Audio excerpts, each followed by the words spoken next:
Makna Idul Fitri menurut pengurus harian LDII Jawa Barat.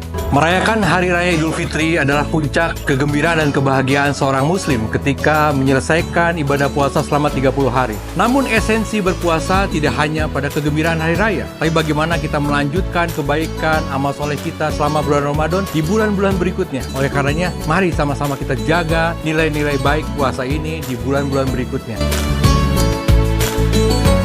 Ramadan telah pergi, namun cahaya takwanya tetap bersinar di dalam hati. Semoga kita menjadi pribadi yang lebih baik.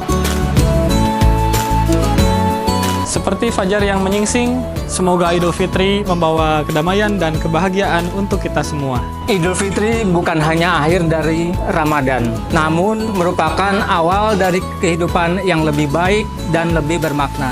Mari kita mulai dengan penuh keimanan dan kontribusi untuk nusa dan bangsa.